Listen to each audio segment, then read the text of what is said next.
lesson this morning is from the 4th chapter of Mark's Gospel, verses 35 to 41. It's a very familiar incident to many of you. It's one of the many storms that comes up over the Sea of Galilee, the lake, as many people refer to it. Jesus has been teaching and ministering at little areas around the lake, and he decides to direct the disciples, because the crowds are just pressing in, to go back to the other side. Do you all remember why his mother and his brothers came to take him away as we were studying it a couple of weeks ago? What were they concerned about?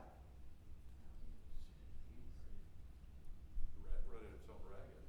Pardon me? Running himself ragged. He was running himself ragged, and they thought he was going crazy. They thought he had lost his mind. He was getting accused. His life was in danger because the religious leaders were accusing him of using the power of Satan to cast out demons. They were calling him one who was under the cast of Beelzebul. They could have executed him if they had the authority, but they were under Roman rule. So Mary, forgetting all that had happened before, and let's face it, after you've raised a kid and he's become an adult and you're raising the rest of the family, you begin to wonder what really was true and what really wasn't. We have our granddaughter living with us for 2 months. She's 21 years old. She's doing an internship in Burlington, New Jersey, and this weekend she's in New York City as part of that. And every once in a while you just forget. I used to hold her in my arms. When she would come for Christmas or for a summer visit with her sister, who is 1.5 years younger, they would fight like cats and dogs. And girls fight differently than boys. It was a horror to us, you know. With boys, it's just a punch and it's over with. Or a push and it's over. With girls, it's this little sneaky, nasty stuff. And then it's the screaming. And it's like when it's time to go home, it's like, whoosh, glad they're gone. Now I'm driving her to Wilmington, get on the train to New York City. And she's as cool as a cucumber. It's a different life. Well, Jesus is getting run ragged. He has to send his mother and his brothers home. I mean, he basically lets them know, you're not my mother and my brothers, the people who believe. Have you forgotten, mother, what my role is here? Have you forgotten the nature of my birth? Come on, mother, wake up. And apparently she does, because we see as the gospel account proceeds that instead of remaining home in Nazareth, she becomes a part of his entourage. And I'm sure she just nags him like mad while she's a part of his entourage. Jesus, you need to get some rest. Here, Jesus, taste this. Don't get up yet. Finish your meal. How many of you have been treated like that? As adults, by your adult mothers or fathers. There's a little of that dynamic going on. And in this particular case, Jesus recognizes that they're all exhausted. That they need a camp break. Some of you are getting ready for VBS and you're thinking, I need a camp break right now. Just getting ready for camp, I need a camp break. Well, that day when evening came, verse 35, it says, he, Jesus, said to his disciples, let's go over to the other side. We need a break. Leaving the crowd behind, they took him along just as he was in the boat.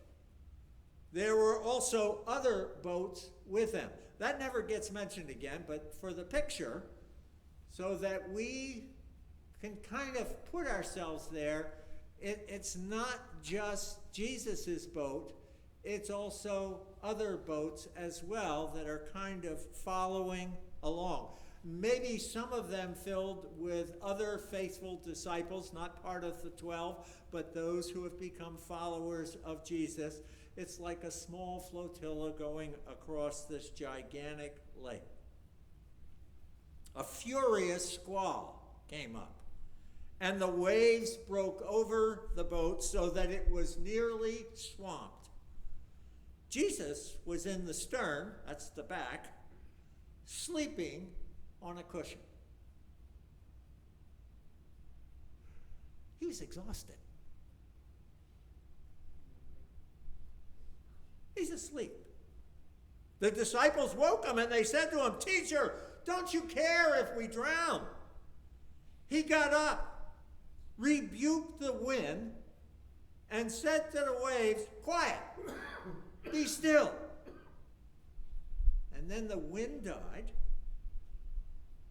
and it was completely calm. He said to his disciples, "Why are you so afraid? Do you still have no faith?" They were terrified, and they asked each other, "Who is this? Even the wind and the waves obey him." This is the word of the Lord. Thanks be to God. Let us pray silently for the proclamation of God's word for all of us this morning.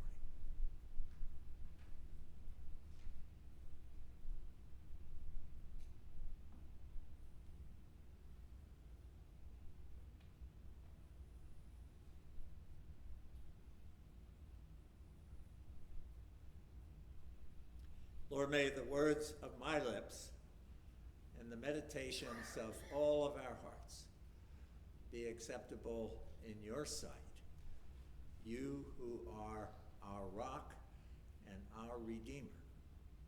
Amen. I had a lot of fun writing these first 9 points under A in the sermon outline. And if you have a bulletin in front of you, you might want to take a look at this because I'm going to read through it real fast. I'm just going to read it to you because it's important that we have the same context at this point in the narrative that the disciples have. And letter A says, in previous episodes, Jesus, has done the following. Picture yourself watching your favorite TV show and you're getting a little synopsis here. Recognized and was identified by demons. Very interesting, by the way. Oftentimes the people didn't know who he was yet, but the demons knew. They were scared to death of him. They knew exactly who he was. And he would shut them up. He'd say, "Quiet!" And then he'd cast them away. Preached and taught with a distinctive authority. People would say, "We have never heard anyone teach like this." He doesn't have to refer to others. He preaches from his own authority. Healed many with various diseases as well as the demon-possessed. Had become so well known that he drew large crowds by his mere presence. He assumed and defended his authority to forgive sins. Had chosen and called a band of disciples to whom he gave special additional instruction. He reached out to and hanged around sinners, much to the consternation of the so-called righteous. He gave hints and bold declarations of his messianic mission. He was severely attacked by the religious authorities, accused of being a servant of Satan, and was doubted by his family. And we're only in chapter 4. Can you imagine? Now the disciples, the apostles, had some suspicions. And some of you do, and some of you don't have suspicions anymore. You have appropriated as God's truth. That somehow, and it's all new to them, that he is more than just a prophet sent by God. You'll recall that Peter had a sense of this at his call, along with the other 3 fishermen who didn't interfere or contradict Peter, because when Jesus took them out into the lake and said he wanted to go fishing, they protested at first. They said, "We've been fishing all night. There are no fish out there. Trust us." And Jesus looked at them and said, "I want to go fishing." They had just finished cleaning their nets. You can imagine their slumped shoulders as they said, "Okay, we'll go fishing with you. We'll entertain you." After all, Jesus had just healed Peter's mother-in-law in a very dramatic incident, and crowds were so avid to get near him that they actually had to bring one of the boats up so he could preach from the boats. And after preaching for a significant amount of time, he said, "I want to go fishing. Take me fishing." So they go out, and he says, "Go right over here." Had 2 boats. He says, "Okay, let your nets down." They let the nets down, and they pulled them up with such a heavy catch of fish that as they loaded the fish into the 2 boats, the boats sank almost to the sinking point. Remember what Peter did?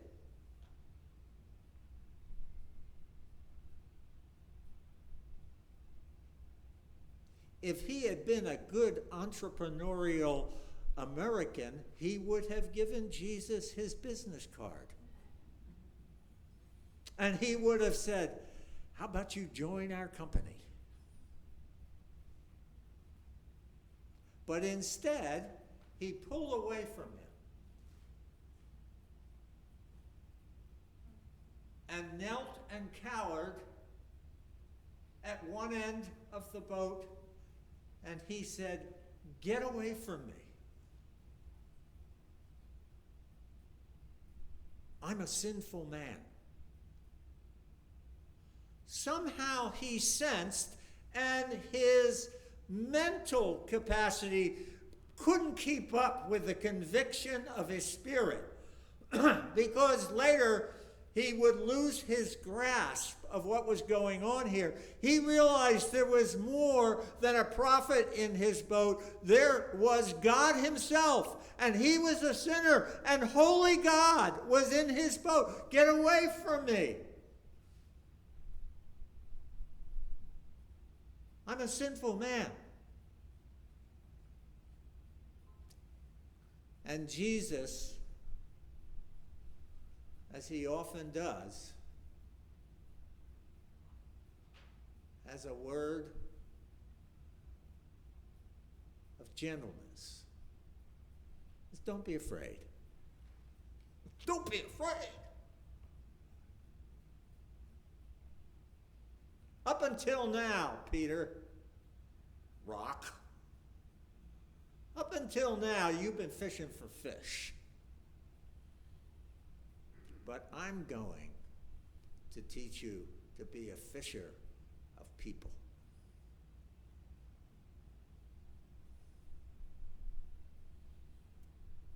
And they went running home to their families, those 4 fishermen. They said, "Hey, we're going to go with Jesus. We're going to become fishers of men." "What's a fisher of men?" "I don't know, but we're going with him." And here they are, and they've seen all this stuff, and they're going to see more. Hannah went off to New York City. Marlo went off to Camp Good News in New England. I'm home alone. And yet I managed to get dressed. I even fed myself this morning. And yesterday I went off to the gym and I worked out, and I came back home, and instead of coming through the front door, I used my clever little button on the car and opened up the garage door and decided to cut through the garage. And as I was walking through our little tiny garage, I get ready to get on the step that goes up to the garage, and there at the base of the step is a tiny little rabbit. I knew you would say that. And frankly, that's the way I felt. Now picture yourself being Jesus. The visible expression of the invisible God, who existed before creation began. In fact, everything that was made by and through him, whether spiritual or material, seen or unseen. That's the way Paul describes him in Colossians 1:15. The God of the universe,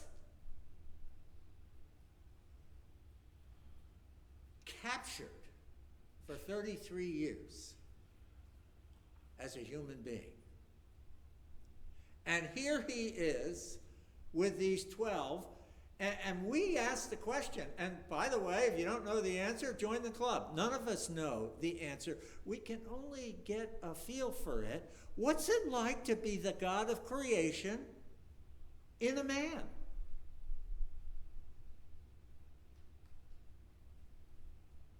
When do you do your thing? And when do you hold back? When do you allow your body to get exhausted and to just fall back on a cushion on the stern of a boat and go to sleep? And where does your fullness of God discern that there's a big storm coming?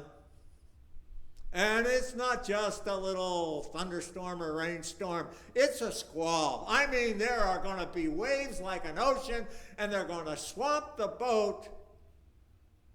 Where does the fullness of God meet the humanity of the exhausted man? And the answer is, I don't know. But that's what's happening on this boat. And that's what happened to me in my garage yesterday. There's this little bunny rabbit. Somehow got separated from the others and very smartly, instinctively found his way into a cool place. I don't know how long he was in there, or she. The women are always smarter. It's probably a she. It was nestled up against the bottom of that step. So I went and got an oversized dustpan that we have hanging on the wall, and I figured I'll scoop this little guy up. He's probably not hopping much yet. And I'll quickly carry him out of the garage and put him in a safe place.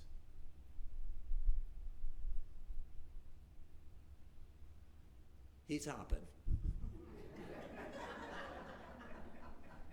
I managed to gently scoop him up, and I got about one step, and whoop, he jumped right off that nice little dustpan.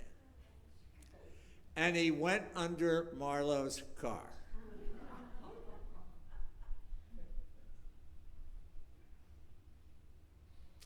I hung up the dustpan and I went in the house and showered.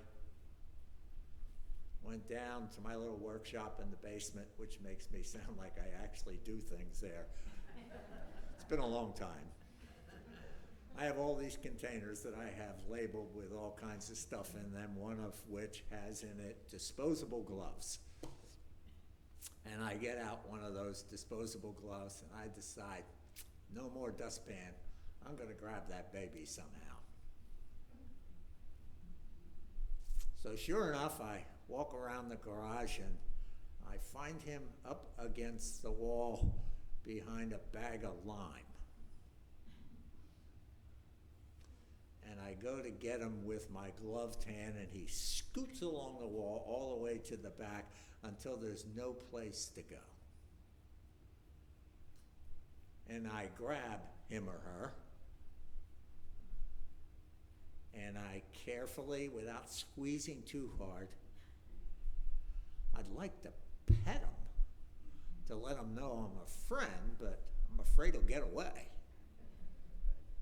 And I take him outside of the garage, and we live on a hill, and our home is separated from the row home next door by a wall, and I put him over on the other side of the wall against that wall where I'm guessing he'll be protected. Later that day, I run some errands. I come home, I open the garage door, and as I come around the car and I'm getting ready to go into the garage, what do I see sneaking up alongside the wall? Somehow it got around and along the wall. I don't know whether there's rabbit signs out there that says this way to King's Garage, but that little bunny found our garage again, and I see him scoot into the garage and right under the car.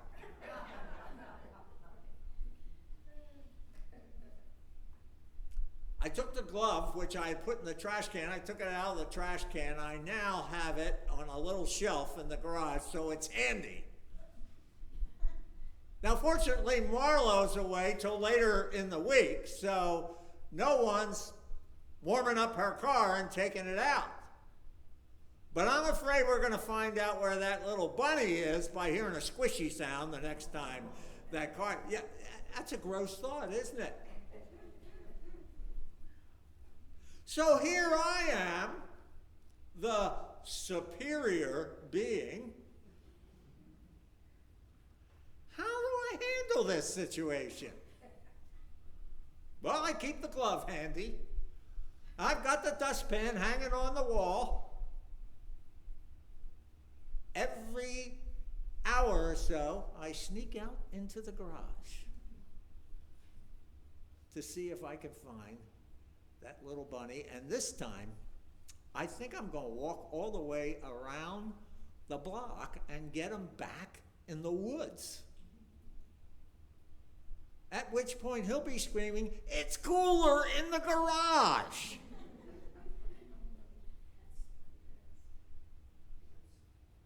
Jesus is exhausted. Fully man, fully God. He's exhausted. The disciples are pretty exhausted too. Hey, let's get to the other side of the lake and get away from all these people for a while. That's not going to work very well, but that's the plan. And no sooner does that boat start rocking than he's out like a light.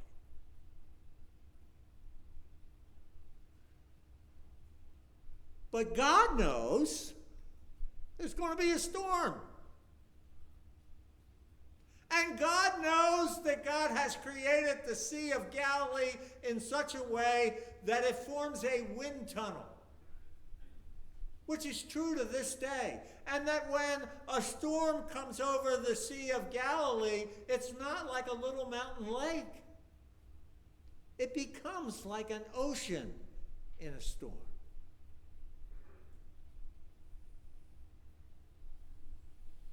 And so the disciples are going crazy. And remember, several of them are fishermen. This is not new to some of them.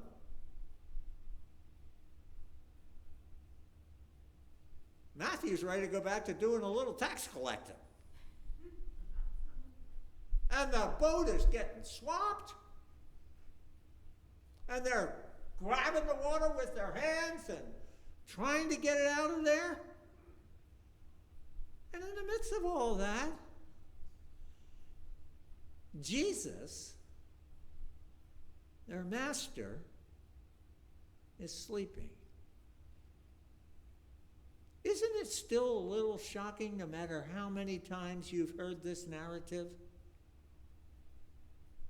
to hear them actually say, Lord, don't you care?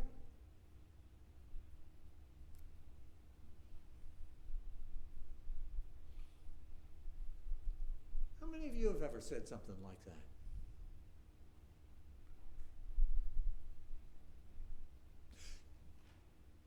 Don't you even care, Lord? Aren't you listening?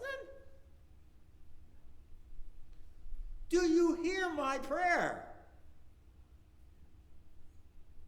How could a loving God allow this to happen?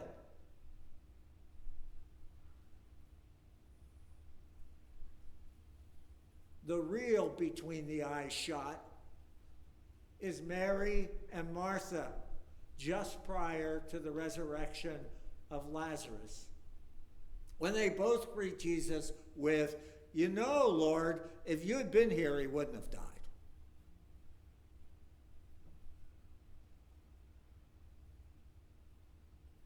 And he wasn't angry. In fact, it says, Jesus wept.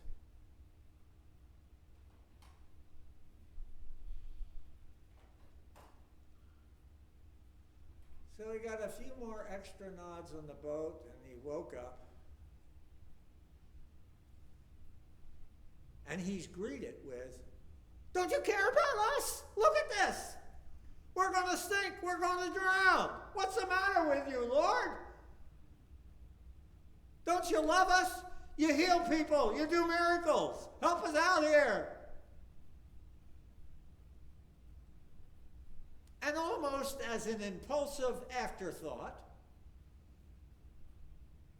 Jesus says to the wind and the waves, knock it off.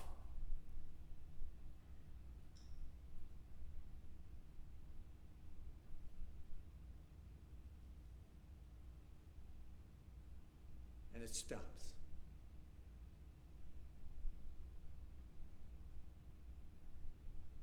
With a hush.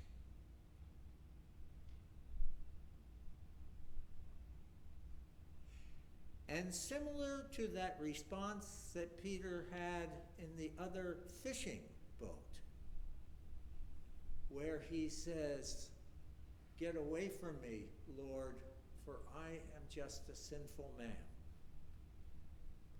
In this case, they look at each other and they say, what do we have here? Even despite everything they've seen.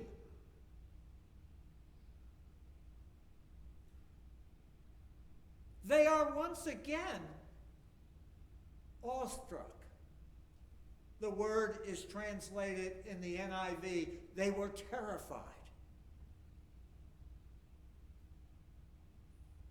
My guess is they were trembling. Have you ever been that afraid? Have your emotions been twisted around so much that you find yourself on the one hand struggling to get a breath and on the other hand shaking all over?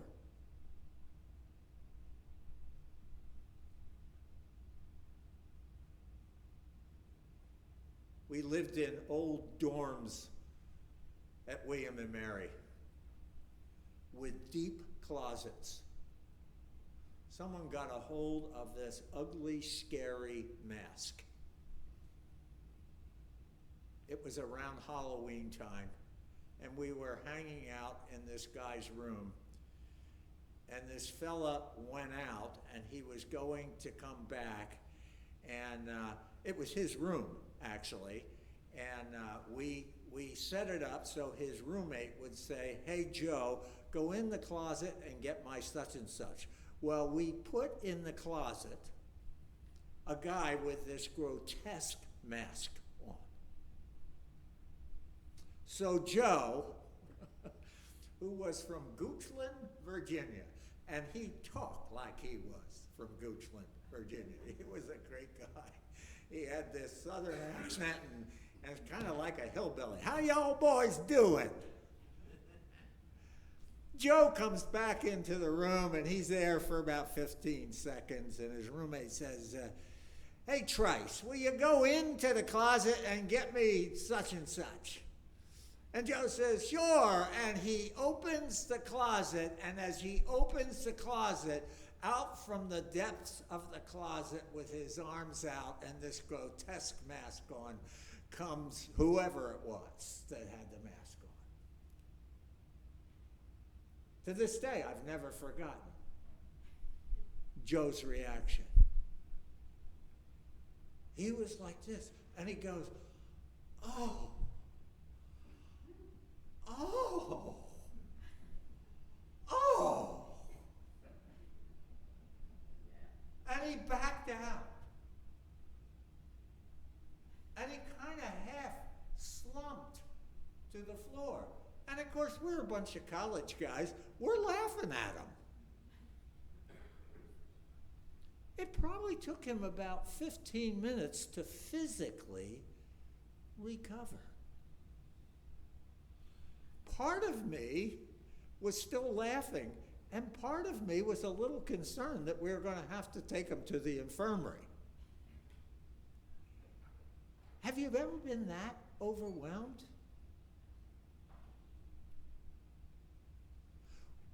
When Jesus just looks out on this storm and says, "Stop! Quit it!" And it stops. Not gradually, on command.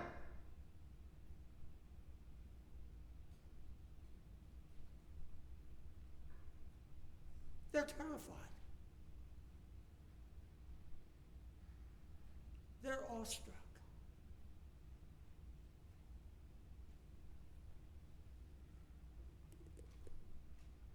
And part of me would ask, how many of us still are?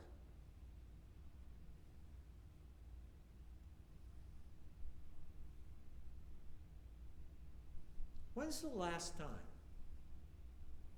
you found yourself in awe before Jesus Christ?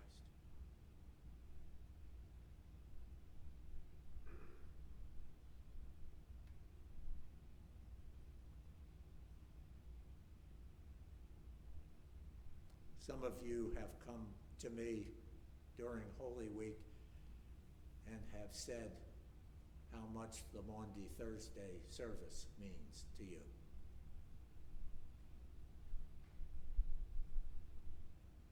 I always respond with, "I stole it from another church."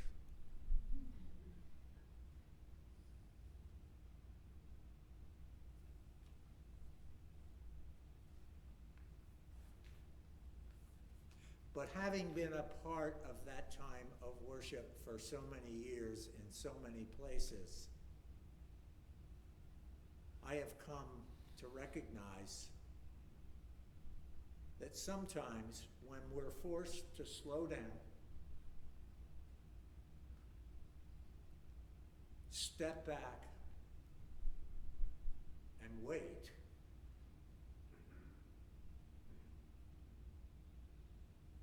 and focus our attention on the Lord, we are often overwhelmed. In a good way. It may involve terror and trembling.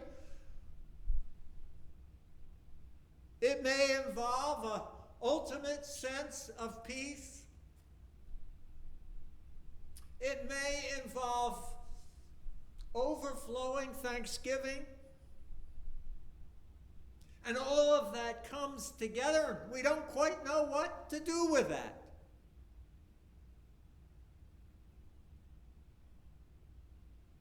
When's the last time?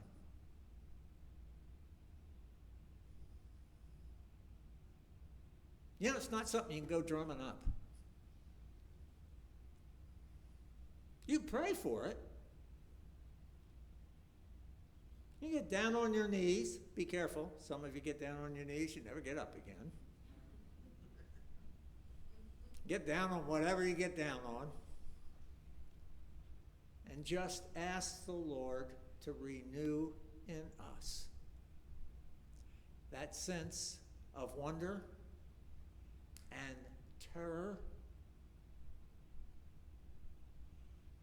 and gratitude and confusion and mystery that comes with a sense of the presence of God who has come into our midst in Jesus Christ.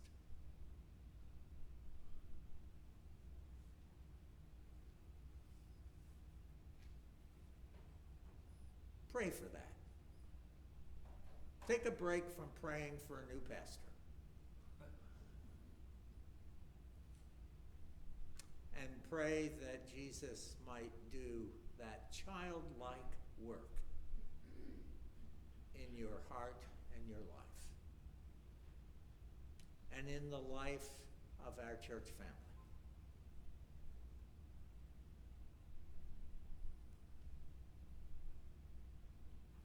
And they went to the other side of the shore.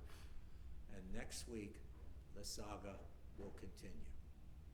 And I confess to you this morning, I don't know what in the world I'm going to do with that rabbit. But we'll let the Lord lead us. I just don't want to deal with my wife when she hears a squishing sound when she backs her car. And of course, then I'll get the assignment to pick up the aftermath. I'd rather pick them up alive. And the Lord would rather have us that way as well. Let us pray.